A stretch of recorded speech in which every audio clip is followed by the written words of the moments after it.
It's January 12th, 2013, and we're in Walton, New York, in my backyard.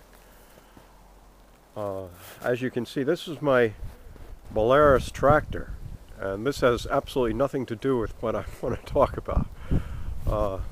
This summer I put up some solar collectors on the roof. You can see them, and the snow is finally starting to melt off the top of the collectors, but there's still not enough solar heat energy to make collecting heat from solar collectors practical. So we're going to need an alternative. Now, the alternative that I chose is wood heat, because with wood heat we can heat the house with wood heat, and we can also generate domestic hot water, and we'll see how that might be possible. Let's take a look inside and see what's going on. Alright, let's go inside and see how we can gather heat for our domestic hot water system in the middle of winter with a wood stove. Now, as you can see, this is my supply of firewood, and this will definitely be enough to get me through the month of January. I haven't built my wood sheds yet, so I have to keep all the logs inside. Anyway, so this is the wood stove, and this is all that's needed to supply a household that's has a square foot area of about 2,000 square feet. That's sufficient to heat a house this size. And my house is a humble little house. It's just 1,000 square feet, so it's more than enough to heat the house. You can see I've got a little pot of water on top of the stove to keep moisture in the house. And in back of the stove you can see a wall of stones. This supplies thermal mass to moderate the temperature swings caused by the stove.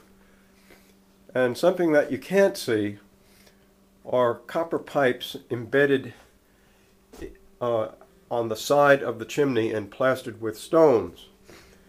And these through these copper pipes we're going to circulate water to gather heat from the chimney. We want to gather that heat from the chimney rather than from the wood stove, because if we try to take the heat away from the wood stove, we're going to interfere with the combustion process. As you know, combustion takes place best. The combustion will take place best in a very hot environment. The hotter the environment, the cleaner the combustion is. You can see that's burning pretty cleanly right now. The stove is lined with fire brick, and we're not attempting to heat water from the firebox. Anyway, so we're gathering heat for the hot water from the chimney, and that hot water is being deposited in some storage tanks in the basement. So the next thing we want to look at is the storage tanks in the basement. Actually, we have two storage tanks connected in series. And what you're looking at, this is what I call the cold storage tank. Hot water from this chimney enters the first tank over here, and it's siphoned into the next tank, and this is the cold tank. It's a method of stratifying the heat to make the heat collection more efficient. And from the bottom of the cold tank, we're pumping the coldest water from our heat storage system into our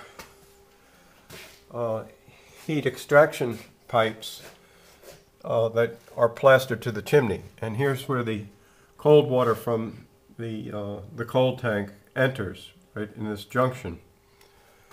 And after it extracts the heat from the chimney, it comes back down this side of the chimney, and this is the hot water from the chimney.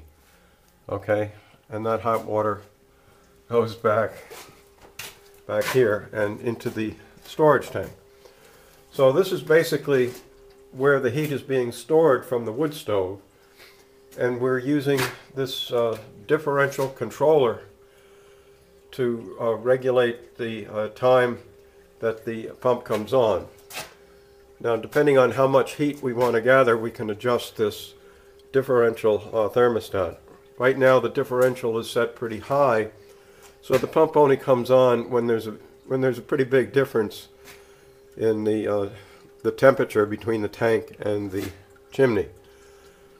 If we want to increase that higher, like this, that's a differential of about 35 degrees, and you can see the pump will come off at that temperature.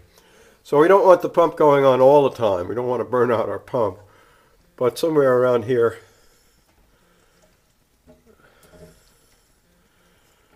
here's a good setting, right around here. Okay, now to insulate the tank, all I'm using is some solid insulation and just placing it around the tank. So we have those two the one on that side is already installed, and then we just put this one on. Oh, sorry about this. Okay. Anyway, so we don't have to frame it in 2x4s and use fiberglass insulation. We're just using this solid insulation and eliminating the need to use a frame. Anyway, that's the basic idea of the heat storage system. Now, for more details, we're going to be using some other drawings, so hang on. We'll get into some of the details of this project. Take your pick, solar heat or wood heat. How about both? As you know, the supply of oil is getting lower and the price of oil is getting higher. Natural gas obtained through the unnatural process of hydrofracking could provide a temporary solution to the energy crisis, but at what cost? Is the environmental devastation worth the consequences it brings? Sunlight may be used as a direct source of heat energy in many areas, but sunlight alone is not enough to get most people through a winter in a snowbelt area. However, a well-insulated house with a good wood stove could solve this problem. Tired of living inside a ticky-tacky house in suburbia with a $10,000 annual utility bill, a $10,000 annual property tax bill, a $10,000 annual school tax bill, and a $20,000 per year mortgage bill? It may be time to head for the hills and buy an old farm. Suburbia will surely kill you if you remain there much longer. You may not be able to bring an old farm back to life, but you could at least die trying. With the help of the internet, a little sunshine, and a lot of trees, you could find a way to leave the rat race behind and enter the bucolic world of energy independence. Solar hot water systems work great when sunlight is abundant.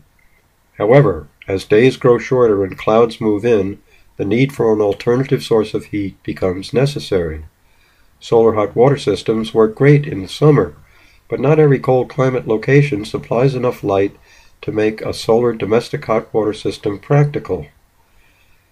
To accomplish this, we can combine solar heating systems with wood heating systems. Low temperatures and diminished sunlight put a damper on solar heat collection in winter. Sunbelt areas don't have this problem, but not everyone lives in a sunbelt area. Some people like me live in the snowbelt area of central New York. If you're one of these snowbelt people looking for a fossil fuel alternative to both home heating and domestic hot water, you've come to the right place for answers. You'll still need a set of collectors to preheat water in summer, but in the winter you can rely on wood to meet your heating and hot water requirements.